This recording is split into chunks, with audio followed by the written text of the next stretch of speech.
وكفى وسلام على عباده الذين اصطفى أما بعد فأعوذ بالله من الشيطان الرجيم بسم الله الرحمن الرحيم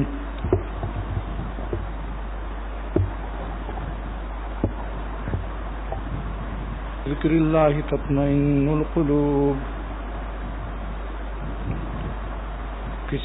کوئی معین الدین صاحب محمد معین الدین صاحب نے لکھا ہے کہ میرے والد صاحب کو بلڈ کینسر ہو گیا ہے، ہسپتال میں داخل ہیں، دل بھی بڑھ گیا، جگر بھی بڑھ گیا، پیٹ میں پانی بھی بھرا ہوا ہے. اللہ تعالیٰ آپ سب لوگ دعا کیجیے اللہ پاک ان کو صحت نصیب فرمائے اور ان کی بیماری سے ہم لوگ سبق حاصل کریں. کیا یہ بیماری اوروں کو ہو سکتی ہے یا نہیں؟ جب ہو سکتی ہے تو ہم لوگوں کو بھی تقوی سے رہنا چاہیے. اللہ تعالیٰ کے غضب اور ناراضگی کو اپنے اوپر ذرا دیر کی حرام لذتوں کو لے کر اللہ تعالیٰ کو ناراض نہیں کرنا چاہیے. آپ بتاؤ اس حالت میں جو اسپتال میں داخل ہو کوئی نرس کو یا کسی عورت کو بد نگاہی کر سکتا ہے؟ جب جان کے لالے پڑتے ہیں تو جتنے لالے ہیں سب بھول جاتے ہیں. یہاں دوسرے لالے کے معنی حسین اور نمکین لوگ ہیں، نمکین اور حسین چہرے. اس لیے عرض کرتا ہوں کہ خدا کے لیے اپنی جانوں پر ہم سب کو اللہ تعالیٰ رحم کرنے کی توفیق عطا فرمائے. میں رحم کی اپیل کرتا ہوں اللہ تعالیٰ سے. یہ صاحب ادھر دیکھیے میری طرف. آپ جب میں ذرا کوئی درد بھری بات کہوں تو میری طرف دیکھا کرو. اسی ٹیپ ریکارڈروں نے آپ لوگوں کو تباہ کر رکھا ہے. صحابہ کرام نے درد بھرا دل سرور عالم صلی اللہ علیہ وسلم سے حاصل کر لیا تھا. بغیر ٹیپ ریکارڈر ایک ایک صحابی لاکھوں کے لیے ہدایت کا ذریعہ بنتا تھا. میں منع نہیں کرتا ہوں لیکن ساری توجہ ادھر رکھو، اس کو سائیڈ بزنس رکھو، سائیڈ بزنس. یہ ان چیزوں میں اگر آج ٹیپ ریکارڈر سبب ولایت بنتا تو سارے دنیا کے انسان ولی اللہ ہو جاتے. عرض کرتا ہوں کہ حضرات صحابہ کے زمانے میں ٹیپ ریکارڈر نہیں تھے اور بہت سالوں تک، ابھی 100 سال کی ایجاد ہے، 1300 برس تک جتنے لوگ ولی اللہ ہوئے ہیں کاہے سے ہوئے ہیں؟ بتاؤ، ٹیپ ریکارڈر سے ہوئے ہیں. دل و جان اللہ پہ پیش کرو، اللہ پر اپنا قلب پیش کرو اور اس نیت سے باتیں سنیے کہ ہم سب آج سے عمل کریں گے اور ایک سانس بھی اللہ تعالیٰ کو ناراض نہیں کریں گے. جان دے دیں گے اللہ پر جس نے جان دی ہے، لیکن حرام لذت کو امپورٹ نہیں کریں گے. جس مزے سے، جس خوشی سے اللہ تعالیٰ ناراض ہوتے ہیں، ہم اپنے اس بڑی طاقت والے مالک کو ناراض نہیں کریں گے. آپ بتاؤ سب سے بڑی طاقت کس کی ہے؟ لیکن آج کل لوگ کہتے ہیں امریکہ کی بڑی طاقت ہے. گرین کارڈ کا اگر اعلان ہو جائے تو شاید کراچی خالی ہو جائے. اگر آج اعلان ہو جائے کہ جتنے لوگ آنا چاہیں امریکہ آ سکتے ہیں تو کراچی میں کتنے لوگ رہیں گے بتاؤ؟ کچھ مولانا لوگ رہ جائیں گے، کچھ مدرسے رہ جائیں گے، کچھ طلبہ رہ جائیں گے. لیکن میں نے امریکہ میں یہ تقریر کی تھی کہ اے گرین کارڈ لینے والوں، کیا امریکہ کے نیشنل ہونے کے بعد موت نہ آئے گی؟ تمہیں امریکہ بھی چھوڑنا پڑے گا ایک دن. یہ نہ سمجھو کہ کراچی میں مار دھاڑ قتل ہے یہاں بچ جائیں گے. امریکہ بھی چھوڑنا پڑے گا ایک دن. اصلی وطن اللہ تعالیٰ کے یہاں ہے. جہاں تمہارا دین بن جائے وہی تمہارا امریکہ ہے. جہاں ہمارا دین سلامت رہے بس وہی ہمارا اصلی شہر ہے. مولانا رومی رحمۃ اللہ علیہ نے فرمایا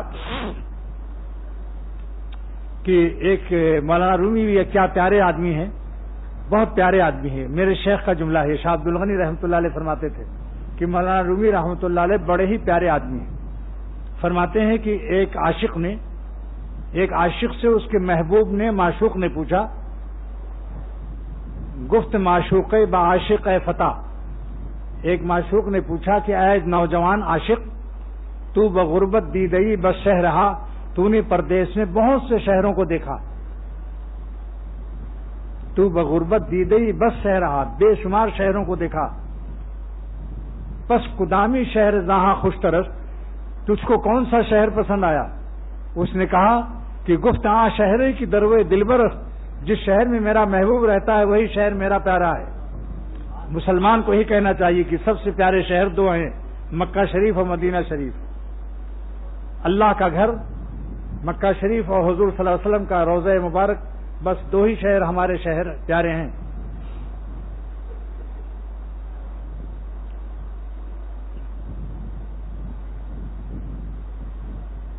تو دوستو یہ عرض کر رہا ہوں کہ چاہے کتنے ہی ہم لوگ کما لیں اور کتنے ہی پاپڑ سموسے بریانی کباب کھا لیں، کتنے ہی عمدہ عمدہ سوٹ پہن لیں، کتنی ہی فیکٹریاں اور بینک بیلنس قائم کر لیں، لیکن یہ بتاؤ 5000 گز کلفٹن پر مکان بلڈنگ ہے، لیکن اصلی پلاٹ کہاں ملتا ہے یہ ہمیں بتاؤ.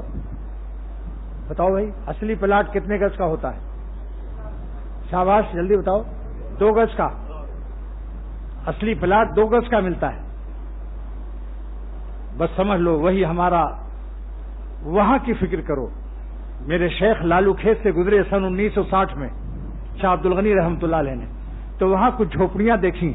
فرمایا کہ حکیم اختر دیکھو یہ جھوپڑیاں ہیں، ان کتنی پریشانی میں ہیں، لیکن سورج نکلتا ہے اور ان پر بھی ڈوب جاتا ہے.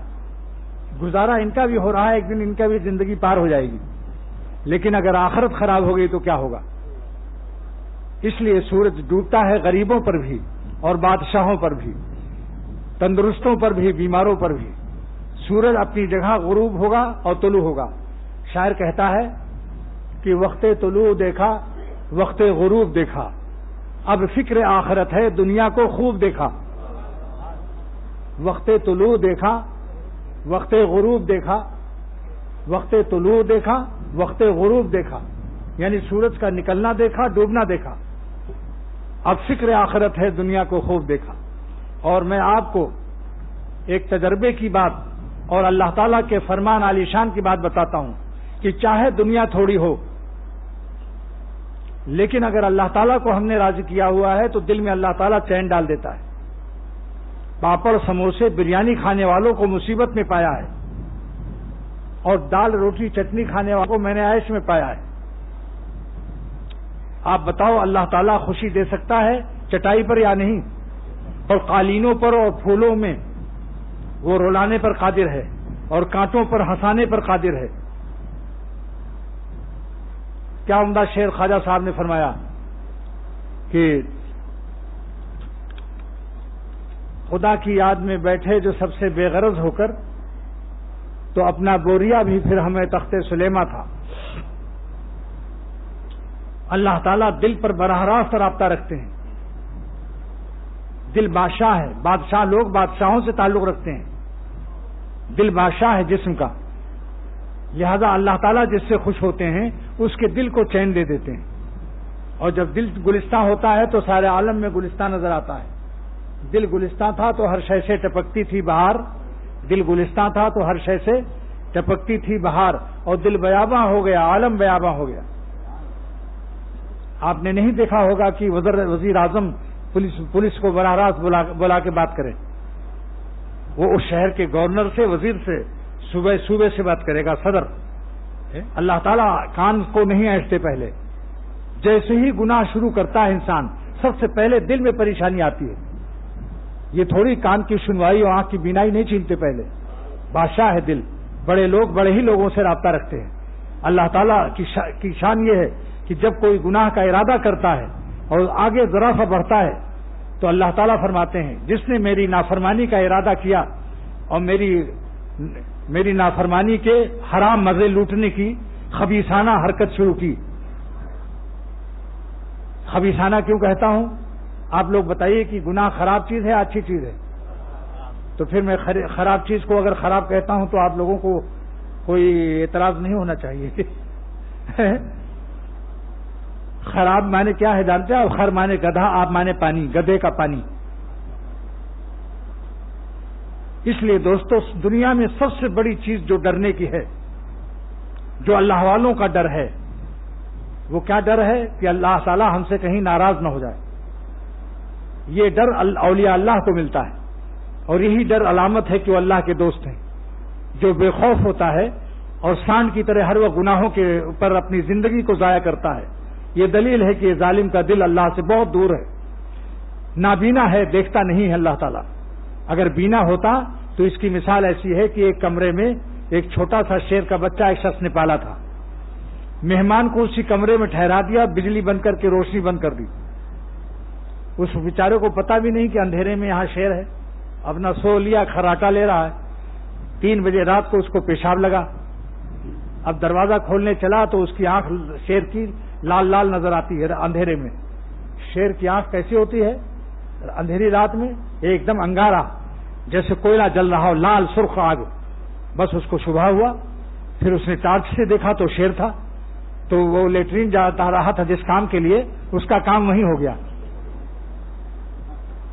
آپ لوگ سمجھ رہے ہیں میری بات یا نہیں؟ جس ایکسپورٹ آفس میں جا رہا تھا اس کا وہیں چارپائی پر سب مال ایکسپورٹ ہو گیا. اور پھر میزبان سے خوب لڑائی کی تو معلوم ہوا کہ جب تک اندھیرا تھا، جب تک یہ اندھیرے میں تھا، اس کی بینائی کام نہیں کر رہی تھی تو بے خوفی سے سو رہا تھا.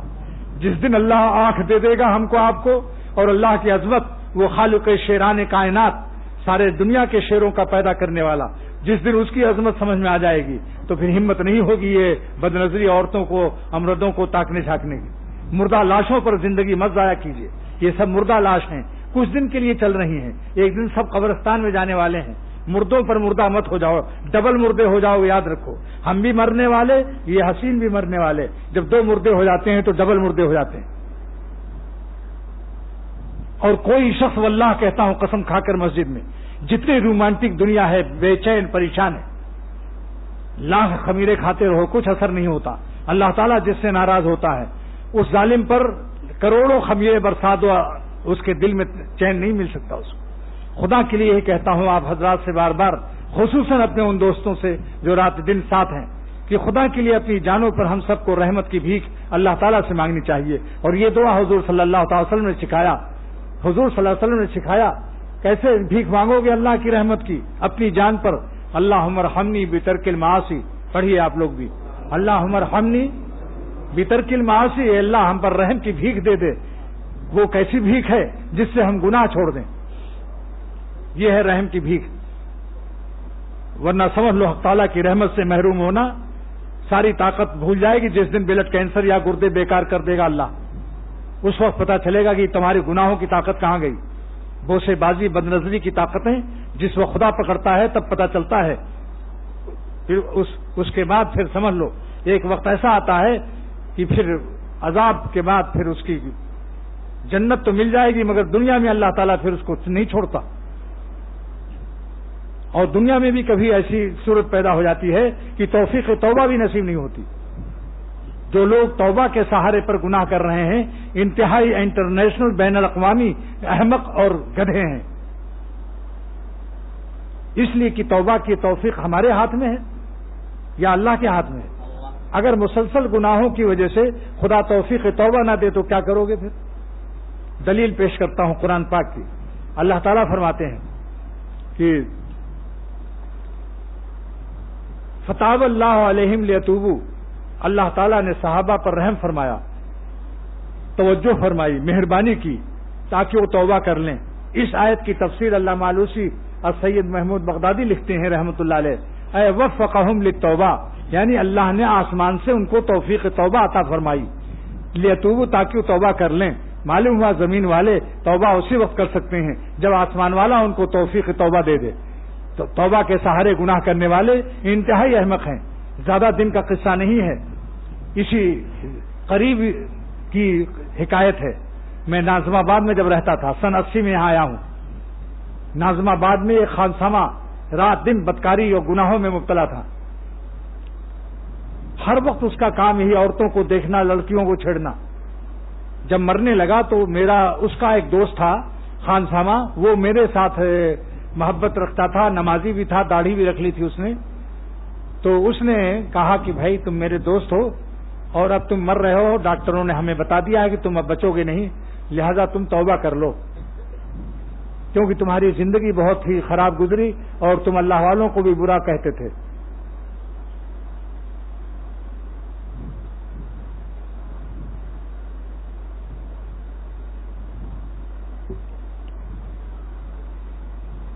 یہ قصہ پرانا نہیں ہے. لوگ کہتے ہیں یہ تو پرانے زمانے کا قصہ ہے. یہ اسی صدی کا قصہ ہے، 15 سال پہلے کا قصہ ہے. پرانا زمانہ ہے 15 سال پہلے. تو کتنے ایسے لوگ ہیں جو موجود زندہ ہیں. جو شخص یہاں 15 سال سے عمر کا زیادہ ہے وہ گیا موجود تھا. تو اس نے کیا کہا؟ اس نے کہا کہ ساری دنیا کے الفاظ مجھ سے نکلتے ہیں. میں ڈاکٹر کا لفظ کہتا ہوں، اسپتال لے چلو، چائے لاؤ، بسکٹ لاؤ، لیکن جو لفظ تم کہہ رہے ہو یہ میرے منہ سے نہیں نکل رہا ہے. دوستو، کاش کہ آپ کے دل میں اور ہمارے دل میں کچھ تو یہ تو خوف اللہ کا پیدا ہوتا. یہ حرام لذتوں سے کب تک زندگی حاصل کرو گے؟ یہ زندگی دوزخی زندگی ہے، یہ جنتی زندگی نہیں ہے جو لوگ اللہ کے غضب اور قہر کے اعمال سے حرام لذت کو درآمد کرتے ہیں. یہ دوزخ والوں کی زندگی. حضرت تھانوی رحمۃ اللہ علیہ فرماتے ہیں اللہ کو چھوڑ کر جو غیر اللہ سے دل لگاتا ہے، رومانٹک دنیا میں قدم رکھتا ہے، یہ عشق مجازی عذاب الہی ہے، عذاب الہی ہے، چین نہیں ہے ان کو. تو میں یہ عرض کرتا ہوں کہ اللہ تعالیٰ سے یہ 2 دعا آپ لوگ مانگیے دل اور جان سے. نمبر 1 کیا ہے؟ اللہم ارحمنی بترک المعاصی، اے خدا ہم پر رحم فرما دے. یہ کون سی دعا ہے آپ جانتے ہیں؟ یہ سرور عالم صلی اللہ علیہ وسلم کی دعا ہے کہ اے اللہ ہم کو رحم فرما دے تاکہ ہم گناہ چھوڑ دیں. آپ بتاؤ، نبی تو معصوم ہوتا ہے نا؟ یہ ہم کو آپ کو سکھایا ہے. سبحان اللہ. ابا کتنا ہی تندرست ہو لیکن بچوں کو سمجھاتا رہتا ہے کہ بیٹا یہ نہ کھانا نہیں تو تم کو یہ ہو جائے گا. یہ حضور صلی اللہ علیہ وسلم تو معصوم تھے. ہمارے آپ کے لیے یہ دعا اللہ تعالیٰ سے مانگ کر سکھا دیا کہ یوں دعا مانگو، اللہ ہم پر رحم کر دے. اللہ ارحمنی مانے کیا ہے؟ اے اللہ ہم پر رحم کر دے. کون سی رحم؟ جس سے ہم گناہ چھوڑ دیں. لہذا جو ظالم گناہ میں مبتلا ہے وہ تعالیٰ کی رحمت سے محروم ہے یا نہیں؟ آپ بتائیے، بتاؤ بھائی. یہ دعا، یہ حدیث کس بات کی دلیل پیش کرتی ہے؟ کہ جو گناہ نہیں چھوڑ رہا ہے اور حرام لذت کو درآمد کر رہا ہے، امپورٹ کر رہا ہے، تو یہ اللہ تعالیٰ کی خاص رحمت سے جس کا اس حدیث میں ذکر ہے اس سے محروم ہے. لیکن اگر توبہ کر لے تو سمجھ لو رحمت آ گئی، کیونکہ توبہ اسی کو نصیب ہوتی ہے جس پر اللہ کا رحم ہوتا ہے. آپ کے اختیار میں، اتنا تو اختیار میں ہے کہ اللہ والوں کے پاس جاؤ، ان کے پاس بیٹھو، انشاءاللہ توفیق توبہ ہو جائے گی. یہ اللہ والوں کی صحبت کا اثر ہے. ایک بزرگ نے لکھا، نارتھ ناظم آباد میں رہتے تھے، وہ حضرت تھانوی رحمۃ اللہ علیہ سے مرید تھے، حافظ عبدالولی صاحب بہراچی رحمۃ اللہ علیہ. لکھا کہ حضرت مجھے خوف ہے کہ قیامت کے دن میرا کیا حال ہوگا. حضرت نے لکھا انشاءاللہ بہت اچھا حال ہوگا. اگر کاملین میں نہ اٹھائے گئے تو تائبین میں اٹھائے جاؤ گے، یعنی توبہ کرنے والوں میں. تو معلوم ہوا توبہ بھی انسان کو اولیاء اللہ کے ساتھ کھڑا کر دے گی قیامت کے دن. ان المستغفرین نزل بمنزلۃ المتقین. استغفار کرنے والے، معافی مانگنے والے قیامت کے دن وہ بھی نجات والوں میں شامل ہو جائیں گے. اس لیے ظالم، مفتی اعظم پاکستان کا شعر سن لیجئے، ظالم ابھی ہے فرصت توبہ نہ دیر کر، ظالم ابھی ہے فرصت توبہ نہ دیر کر، وہ بھی گرا نہیں جو گرا پھر سنبھل گیا. اور سلوک یہی اسی طرح طے ہوتا ہے. ہم نے طے کی اس طرح سے منزلیں، گر پڑے گر کر اٹھے اٹھ کر چلے. یعنی توفیق اللہ سے توبہ کرو اور کوشش کرو کہ توبہ نہ ٹوٹے. اپنی طرف سے کوشش یہی کرو. جب ٹوٹ جائے تو پھر رونا شروع کر دو. اتنا رو کہ مالک کو بھی رحم آ جائے. اب کہیں پہنچے نہ مجھ سے ان کو غم، اے میرے اشک ندامت اب تو تھم. ایسا رو کہ اللہ تعالیٰ کی رحمت کو بھی جوش آ جائے کہ کہیں میرا بندہ روتے روتے مر نہ جائے. لہذا وہ خود تسلی ڈال دیں گے انشاءاللہ. آپ بتاؤ، اگر آپ کا بچہ اتنا زور سے رونے لگے، ابا کو معافی مانگ کر کے اتنا زور سے روئے کہ ابا کو خطرہ ہو جائے کہ یہ مر جائے گا، تو ابا کلیجے لگا کر پیٹھ پر ہاتھ مارے گا کہ نہیں کہ چپ چپ زیادہ نہ رو، بس معاف کر دیا. اللہ تعالیٰ کی شان. ایک شخص نے مجھ سے پوچھا کیسے معلوم ہو کہ اللہ تعالیٰ نے میری توبہ قبول کر لی، اور رونا کتنا چاہیے، رونے کی کیا مقدار ہے؟ میں نے یہی جواب دیا، اتنا رو کہ اللہ تعالیٰ کی رحمت کو بھی رحم آ جائے اور دل میں تسلی آ جائے گی انشاءاللہ. جس سے اللہ خوش ہو جاتا ہے اور جس کے گناہ کو اللہ معاف کر دیتا ہے، اس کے دل میں فوراً چین اور سکون اتر جاتا ہے. دل پر اللہ رحمت کا سایہ بھیج دیتا ہے کہ بس کرو، اتنا زیادہ نہ رو کہ تم کہیں نابینا ہو جاؤ یا تمہاری صحت کو نقصان پہنچ جائے. اللہ تعالیٰ ارحم الراحمین ہے. حضرت تھانوی رحمۃ اللہ علیہ فرماتے ہیں کہ حاجی امداد اللہ صاحب رحمۃ اللہ علیہ کعبہ شریف میں توبہ کی اس طرح سے روتے تھے سجدے میں، اپنے گناہوں سے معافی مانگ کر اتنا روتے تھے کہ ہم سے سننے والوں کا کلیجہ پھٹتا تھا، تو اس رونے والے کا کیا حال ہوگا؟ آج ہمارا کیا حال ہے؟ ہم تو گناہ کر کے ڈکار بھی نہیں لیتے، وہی چائے، وہی پاپڑ سموسے، وہی کھانا پینا، وہی بریانی اور وہی گوشت، ذرا بھی پتہ نہیں چلتا کہ یہ شخص گناہ کر کے آیا ہے اور اس کے قلب میں کوئی بے چینی ہے۔ کس منہ سے یہ ظالم کھانا کھاتا ہے اللہ کا رزق؟ کس منہ سے یہ چائے پیتا ہے جبکہ خدا تعالیٰ کو ناراض کیے ہوئے؟ یہ اولیاء اللہ کی نشانی ہے یا سرکشوں کی، غافلوں کی؟ یہ تو کلو و تمتعوا قلیلا انکم مجرمون والی اس پر کیفیت کے اثرات نظر آتے ہیں۔ اللہ والے تو وہ ہیں کہ جن سے گناہ ہو جائے، اگر بدنظری ہو جائے، کسی عورت پر نظر پڑ جائے یا نماز قضا ہو جائے تو ناشتہ نہیں کرتے جب تک چائے نہیں پیتے جب تک قضا نہ ادا کر لیں، جب تک رو رو کے اللہ تعالیٰ کو راضی نہ کر لیں۔ اللہ کے رزق کی طرف ہاتھ بڑھانا بے غیرتی سمجھتے ہیں، وہ سمجھتے ہیں کہ خلاف بندگی اور شرافت کے خلاف۔ آپ بتائیے کہ اللہ جو شخص نماز قضا کر دے اور فجر پھر اس کے بعد وضو کر کے نہ ادا کرے اور ناشتے کے لیے پہل کر دے تو یہ کیسا بندہ ہے؟ اس کو حیا آنی چاہیے یا نہیں کہ رزق اللہ کا کھا رہے ہو، اپنی کمائی مت سوچو۔ تمہارے ہاتھ پیر پر اگر کسی کے اللہ فالج گرا دے کما سکتا ہے؟ اللہ ہی کی طاقت سے کما رہے ہو، اور کتنے لوگ محنت کر رہے ہیں اور رزق نہیں پا رہے ہیں، کتنے لوگ بہت ذہین ہیں وہ نہیں رزق پا رہے ہیں، اور بے وقوف لوگوں کا مال اتنا ہے کہ جو انگوٹھا ٹیک کر لگاتے ہیں نشانی، ان کو دستخط کرنا بھی نہیں آتا۔ سعدی شیرازی نے لکھا ہے کہ ایک آدمی بے وقوف بے پڑھا لکھا ایک اونٹ پر لے جا رہا تھا دو بوری گندم کی لادے ہوئے، ایک طرف گندم لادے ہوئے، ایک طرف مٹی لادے ہوئے، اتنی ہی وزن، اور وہ پیدل جا رہا تھا۔ کسی نے کہا بھائی آپ یہ اس طرف کیا ہے؟ اس کا گیہوں، اس طرف کیا ہے؟ مٹی۔ کہا مٹی کو لادا ہوں کہتا کہ بیلنس رہے۔ تو اس نے کہا گیہوں کو آدھا آدھا کر دو، آدھا گیہوں اس طرف آدھا گیہوں اس طرف، خامخواہ اونٹ پر، اور جو وزن بچے گا مٹی کا اس کی جگہ تو بیٹھ جا۔ بتاؤ بھائی ہے عقل کی بات یا نہیں؟ کہ گیہوں کو تم آدھا آدھا کر دو، آدھا گندم ادھر، آدھا گیہوں ادھر کر دو، آدھا گیہوں ادھر، جو مٹی لاتے ہوئے ہو بیلنس کے لیے اس کو پھینک دو اور مٹی کی جگہ تو بیٹھتا آرام سے۔ تو اس نے کہا بھائی بڑی اچھی بات بتائی، واقعی ہم تو بیوقوف تھے، لیکن یہ بتائیے آپ کہاں جا رہے ہیں؟ ان کا میں روزی کے لیے جا رہا ہوں۔ ان کا کیا بات ہے؟ ان کا بہت پریشان ہوں، قرضہ لگ گیا ہے، روزی نہیں مل رہی۔ تو اس نے کہا ہم تیرا مشورہ نہیں مانیں گے، تو منحوس معلوم ہوتا ہے، تیری عقل سے تجھے کہاں روزی ملی ہے؟ میں ایسے ہی چلوں گا جیسے چل رہا ہوں۔ اس نے کہا تیری عقل سے اگر عقل سے روزی ملتی تو مجھ سے زیادہ تجھے روزی ملنی چاہیے۔ تو جس کو اللہ روزی دے سمجھ لو عقل سے نہیں، اللہ کی رحمت نے دیا ہوا ہے، اس کا شکریہ ادا کرو۔ جن کو اللہ نے مال و نعمت دی ہے وہ اور زیادہ شکر کرنا چاہیے، غریبوں سے امیروں کو زیادہ شکر ادا کرنا چاہیے۔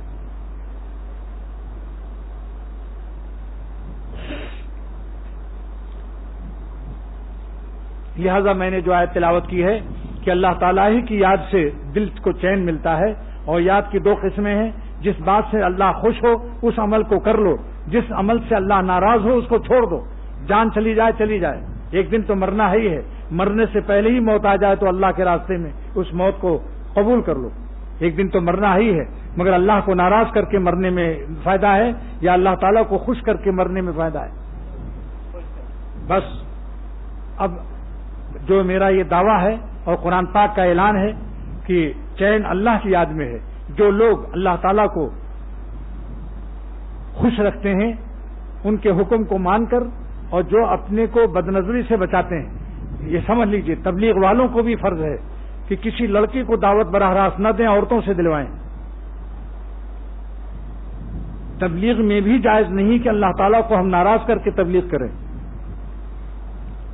خاص کر جرمنی جاپان میں جب جانا نکلنا ہو، تشکیل ہو، تو جہاں لڑکیاں سامنے ہوتی ہیں، میں نے لندن، امریکہ اور کینیڈا دیکھ کر آ رہا ہوں کہ وہاں سخت حفاظت کی ضرورت ہے۔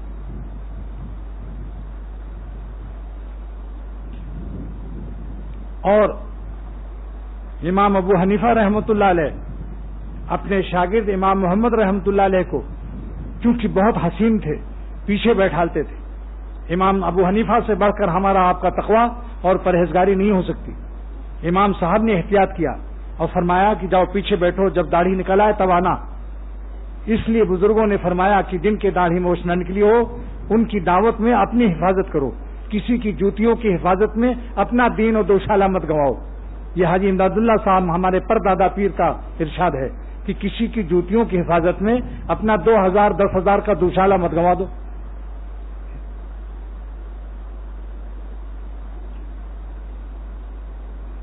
ہمارے تھانہ بھون میں حضرت تھانوی رحمۃ اللہ علیہ جتنے لڑکے پڑھتے تھے سب کا سر منڈا دیتے تھے۔ سر منڈانے سے ذرا پرچہ آسان ہو جاتا ہے۔ جن کی زلفوں پہ میر مرتے تھے، جن کی زلفوں پہ میر مرتے تھے، سر منڈا کر کیا سلام اس نے۔ دیکھا آپ نے کیسا شعر ہے یہ؟ دیکھ لو فقیر کی شاعری ہے، تاکہ اس سے کیا ہوتا ہے، اس سے چہرے میں کشش کم ہو جاتی ہے۔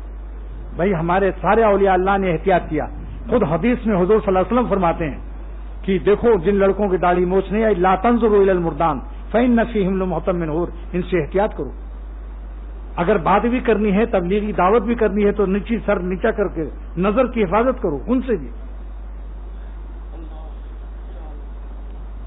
اب آپ دیکھیے کہ اس اتنے بڑے مجمع میں تجربہ کر لو، جو شخص اپنے کو گناہوں سے بچا کر رہے، تو میں کہتا ہوں کہ پیٹ میں چٹنی روٹی اور کپڑے بھی چاہے اس کے پھٹے ہوں، لیکن اگر وہ گناہوں سے بچتا ہے، اللہ کی عبادت میں مشغول ہے، ان کا حکم مانتا ہے، انشاءاللہ آپ اس کو چین سے پائیں گے۔ اور ان بڑے لوگوں کو جو کروڑوں ڈالروں میں کھیل رہے ہیں اور کروڑوں روپیوں میں، ان کے قریب جا کر دیکھو تو ان کی نیندیں حرام ہیں، گولیاں کھاتے نظر آئیں گے، گولیاں۔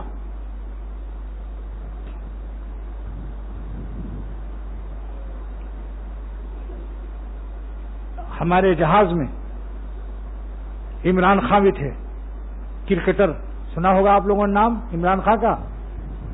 تو وہ عمران شو امریکہ میں دکھانے گئے تھے تاکہ کینسر کا جو ہسپتال ہے ان کا لاہور میں، اس کو کچھ چندہ مل جائے، لیکن شو دکھانے والے کا شو ختم ہو گیا، ہارٹ فیل ہو گیا اس کا لاش لا رہے تھے وہ، اور ان کو اتنی پریشانی تھی کہ زندگی کا سرمایہ جیسے ڈوب گیا۔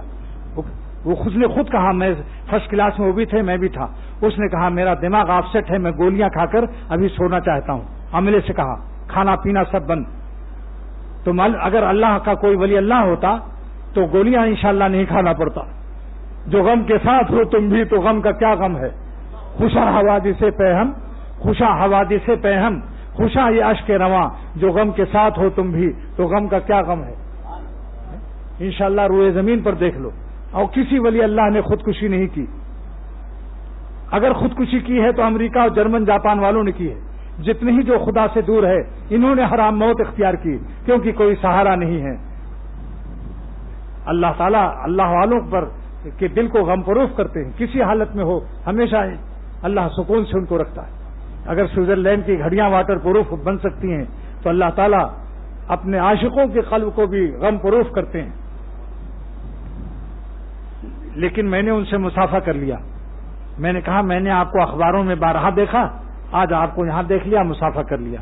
لیکن میرے مسافے سے ان پر کیا اثر پڑا کہ وہ میرے دوستوں سے بار بار پوچھ رہے تھے کہ یہ کون شخص ہے۔ پھر بتایا کہ یہ شیخ ہیں، تو اس نے پوچھا کہ کیا صوفی بھی ہیں یہ؟ تو اس لوگوں نے بتا دیا دوستوں نے کہ ہاں صوفی بھی ہے یہ شخص۔ تو کہا صوفی ازم میں بھی سیکھنا چاہتا ہوں، صوفی ازم۔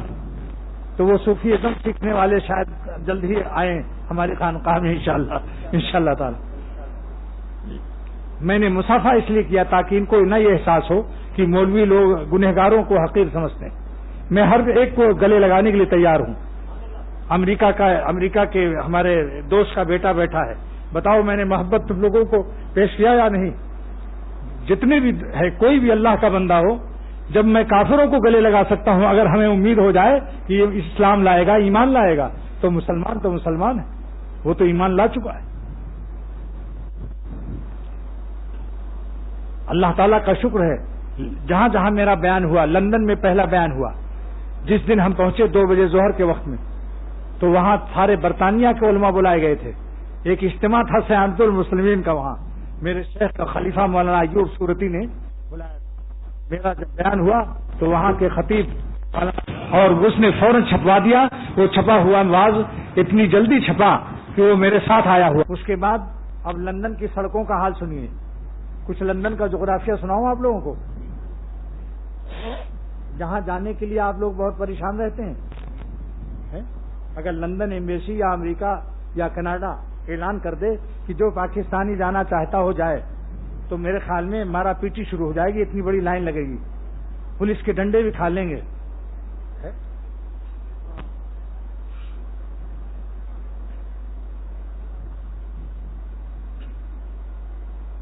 میں جب لندن کی سڑکوں پر ایک دن جا رہا تھا, ایک دوست کے ہاں ناشتہ پہ دعوت تھی. وہ میرے شیخ کا شاگرد ہے, ہردوئی کا پڑھا ہوا حافظ قرآن, حافظ موسیٰ نام ہے اس کا بھائی یہاں آیا بھی تھا, لندنی, ابراہیم لندنی. تو اس نے راستے میں مجھے ایک بڈھی انگریز ملی. اگر کافروں کا دیکھنا ہو تماشا تو ان کا بڑھاپا دیکھو, کوئی پوچھنے والا نہیں ہوتا, کیونکہ اپنی اولاد سے محبت کم کرتے ہیں, کتے سے زیادہ کرتے ہیں. تو ایک کتا کے بجائے دو کتے لیے جا رہی تھی, اور اولاد کو نہ یہ اولاد سے پیار کرتے ہیں نہ اولاد ان کو پوچھتی ہے. جتنے انگریز بڈھے ماں باپ ہوتے ہیں وہ پولیٹری فارم کی طرح, مرغی فارم کی طرح دور کئی 100-50 میل دور ان کو بڈھے ہاؤس بنے ہوئے ہیں. اس میں وہ مرتے کس طرح سے ہیں, گھسٹ کر. یعنی جب چلنے نہیں پاتے, گھٹنوں میں درد اور بیماری ہوتی ہے تو گھسٹ کر چلتے ہیں, اور ان کے منہ سے پانی بہتا رہتا ہے. اس رال کو پوچھنے والا بھی کوئی نہیں ہوتا. یہ ہے لندن کے کفر کا عذاب. اور کتوں پر کتنا خرچ کرتے ہیں, لاکھوں ڈالر ان کے نام پر وقف کرتے ہیں. جیسے ہم لوگ مدرسوں کے لیے وقف کرتے ہیں, وہ کتوں کے لیے وقف کرتے ہیں کہ میرے مرنے کے بعد بھی میرے کتوں کا خیال رکھا جائے, ان کے نہلانے دھلانے میں کوتاہی نہ کی جائے, اور اس کو ہمارے پیسوں سے اس کی نوکر رکھے جائیں اس کی حفاظت کے لیے. تو ان کے ماں باپ کا ایک عجیب و غریب حال ہے. جوانی میں عائش کر لیں انگریز اور کافر, ان کا بڑھاپا اتنا خطرناک ہوتا ہے جس کی حد میں. اور ایک بلی کا آپریشن ہوا ابھی امریکہ میں, $10,000 خرچ کیا اس پر. بلی کتے پر بے حد آپریشن, اور انسان مرتا رہے کوئی پرواہ نہیں. خیر, تو اس کے 2 کتے کو جب میں نے دیکھا تو میں نے فوراً ایک شعر کہا. شعر کہتا نہیں ہوں, اللہ تعالیٰ کی رحمت سے بن جاتا ہے. پہلے معنی سمجھ لو. قلب مانے کتا, قلب مانے اس کی جمع کلاب آتی ہے, کلاب. اب سنیے شعر. کسی کو ذوق گلاب ہے تو کسی کو ذوق کلاب ہے. یعنی کوئی گلاب کا پھول پسند کرتا ہے, کوئی کتوں سے دوستی کرتا ہے. کسی کو ذوق گلاب ہے تو کسی کو ذوق کلاب ہے. کوئی جنابت میں مبتلا ہے تو کوئی عالی جناب ہے. جنابت مانے ناپاکی, جنابت مانے ناپاکی. کوئی جنابت میں مبتلا ہے تو کوئی عالی جناب ہے. اب آپ کہیں گے وہ ناپاک کیوں رہتے ہیں؟ میں نے آنکھوں سے دیکھا کہ ایک انگریز جا رہا ہے اور اس کے داہنی طرف اس کا کتا بیٹھا ہے اس سیٹ پر جہاں بزرگوں کو لوگ بیٹھالتے ہیں, اپنے بڑے بزرگ کو, والد کو بیٹھالتے ہیں. اس سائڈ پر کتا بیٹھا ہوا ہے. تو اتنی بڑی ٹافی دیکھیے, ایک بالش کی ٹافی اس نے کتے کو کھلائی, اور میں دیکھ رہا ہوں. یہ سنی سنائی بات نہیں ہے.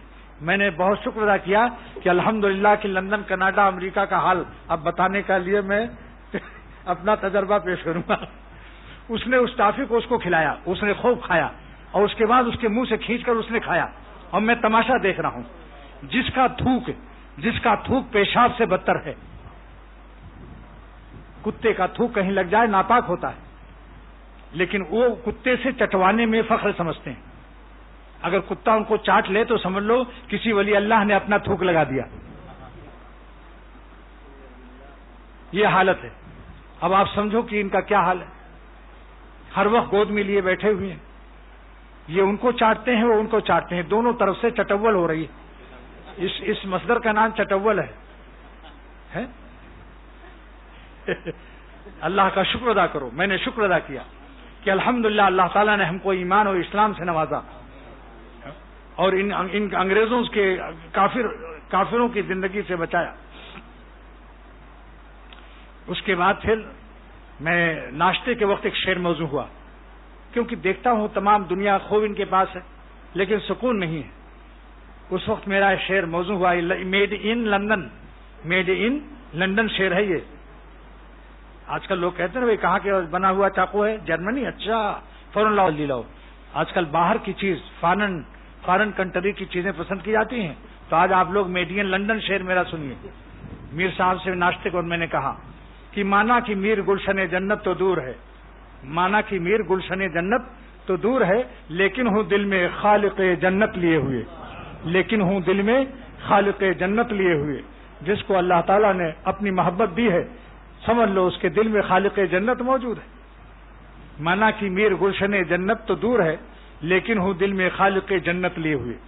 یہ میڈین لنڈن شعر سن لیا آپ نے. اب میڈین مانچسٹر سنیے. مانچسٹر میں ایک شعر میں نے کہا تھا جس کے چسٹر آپ لوگ بہت پسند کرتے ہیں. مانچسٹر سنا ہوگا، تجارتی طور پر بہت مشہور شہر لندن کا ہے. تو وہاں میرا جو بیان ہوا تو وہاں کے خطیب اور عالم نے کہا اور دوستوں نے کہ آج بہت درد بھرا دل آپ نے پیش کر دیا. میں نے کہا درد دل میرے اختیار میں بھی نہیں ہے. جب اللہ تعالیٰ چاہتے ہیں تو مضمون میں درد دل عطا فرما دیتے ہیں. میرے اختیار میں نہیں ہے، یاد رکھو اس کو. بندے کے اختیار میں نہیں ہے، یہ اللہ تعالیٰ کی عطا ہے. لہذا میں نے وہاں جو شعر کہا جس میں یہ اس نعمت کا میں نے شکریہ ادا کیا. اس طرح درد دل بھی تھا میرے بیاں کے ساتھ، اس طرح درد دل بھی تھا میرے بیاں کے ساتھ، جیسے میری زباں بھی تھی، جیسے کہ میرا دل بھی تھا میری زباں کے ساتھ. اس طرح درد دل بھی تھا میرے بیاں کے ساتھ، اس طرح درد دل بھی تھا میرے بیاں کے ساتھ، جیسے کہ میرا دل بھی تھا، جیسے کہ میرا دل بھی تھا میری زباں کے ساتھ. آپ کو 3 شعر میں نے فارن کنٹری کے سنائے. ابھی بہت مال ہے، آہستہ آہستہ سنایا جائے گا انشاءاللہ. ابھی وہاں کا یہ اسی کی پوری نظم سنا دیتا ہوں تاکہ پھر آئندہ دیکھا جائے گا انشاءاللہ. میرا یہ مضمون آج میں ختم کر رہا ہوں اور یہ شعر جو میں نے آپ کو سنایا اس طرح درد دل بھی تھا میرے بیاں کے ساتھ، اس کو میں نے پوری نظم کر دی. اور میں عرض کرتا ہوں کہ اللہ تعالیٰ کی محبت کے اشعار سننا سنت نبوت ہے. حضور صلی اللہ تعالی وسلم نے اپنی نعت شریف اور اللہ تعالیٰ کی عظمت پر 24 صحابہ شاعر تھے. اس لیے عرض کرتا ہوں کہ بعض خشک لوگ اس کو سمجھتے ہیں شاعری کیا چیز ہے. بتا دیا کہ حضرت فاطمہ بی بی بھی شاعر تھی.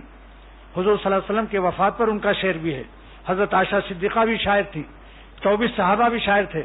اور حضور صلی اللہ علیہ وسلم نے مسجد نبوی میں اللہ تعالیٰ کی محبت اور اپنی محبت رسالت پر نعت شریف سنا ہے. اور حضور صلی اللہ علیہ وسلم نے ایک مجلس میں 100 اشعار سنے ہیں. علامہ قرطبی تفسیر قرطبی میں فرماتے ہیں، ایک صحابی روایت کرتے ہیں کہ میں نے حضور صلی اللہ علیہ وسلم کو 100 شعر سنایا اور آپ برابر شوق ظاہر فرماتے رہے. حتی انشدت مئتا بیتن، یہاں تک کہ میں نے 100 شعر سنائے. بتا دیا کہ بعض خشک لوگ اس کو نادانی سے، کم علمی سے سمجھتے ہیں کہ شاید یہ کوئی دینی چیز نہیں ہے. عین دینی چیز ہے. سنت نبوت اور سنت صحابہ بھی ہے اور سنت اولیاء بھی ہے. معرومی رحمۃ اللہ علیہ 28,500 اشعار انہوں نے کہے تھے. سناؤ بھائی، بس ایک ہی سنا دو خالی. اس طرح درد دل بھی تھا میرے بیاں کے ساتھ. اسی کو سنا دیتا ہوں. جمعے کے بعد تو سناتا ہوں لیکن بہت سے لوگ چلے جاتے ہیں تو میں نے اس لیے کہا کہ یہ فارن کنٹری کی چیز ہے اس لیے سب کو سنا دوں. 5 منٹ میں انشاءاللہ ہو جائے گا. یہ 35 منٹ تک تو آپ لوگ بیٹھتے ہی ہیں. ایک شعر کو ایک ہی دفعہ پڑھنا. اس طرح درد دل بھی تھا میرے بیاں کے ساتھ، اس طرح درد دل بھی تھا میرے بیاں کے ساتھ، جیسے کہ میرا دل بھی تھا میری زبان کے ساتھ. اس طرح درد دل بھی تھا میرے بیان کے ساتھ، جیسے کہ ساتھ، میری زبان کے ساتھ، دنیا عقل ہو گئی خاموش و بے زبان، دنیا عقل ہو گئی خاموش و بے زبان، جب عشق بولنے لگا اشک رواں کے ساتھ، جب عشق بولنے لگا اشک رواں کے ساتھ، سجدے میں سر کے قرب کا عالم نہ پوچھئے، سجدے میں سر کے قرب کا عالم نہ پوچھئے، جیسے کہ یہ زمین ہے تیرے آسماں کے ساتھ، جیسے کہ یہ زمین ہے تیرے آسماں کے ساتھ، مومن کے دل پہ معصیت بارے گراں ہے یوں، مومن کے دل پہ معصیت بارے گراں ہے یوں، جیسے کہ ہر گناہ ہو کوہ گراں کے ساتھ، جیسے کہ ہر گناہ ہو کوہ گراں کے ساتھ، یاد خدا سے دل کو ملا چین دوستو، یاد خدا سے دل کو ملا چین دوستو، پاتا ہے چین کوئی کب عشق بتاں کے ساتھ، پاتا ہے چین کوئی کب عشق بتاں کے ساتھ، جس پر خدا ہو مہربان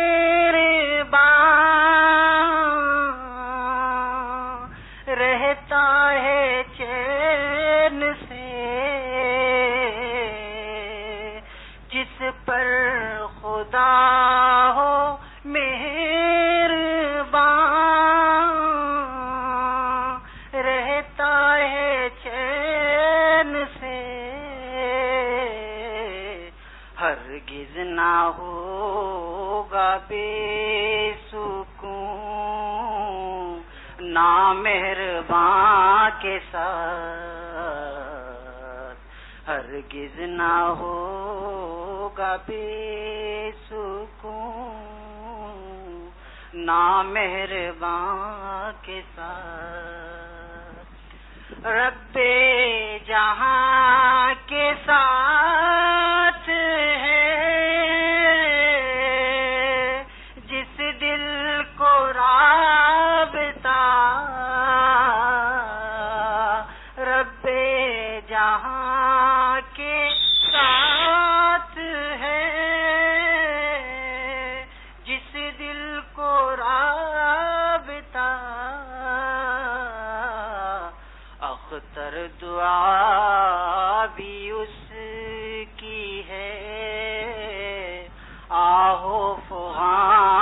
ساتھ، اختر دعا بھی اس کی ہے، آہو فغاں کے ساتھ، دنیا عقل ہو گئی خاموش و بے زبان، جب عشق بولنے لگا اشک رواں کے ساتھ، سجدے میں سر کے قرب کا عالم نہ پوچھئے، جیسے کہ یہ زمین ہے تیرے آسماں کے ساتھ۔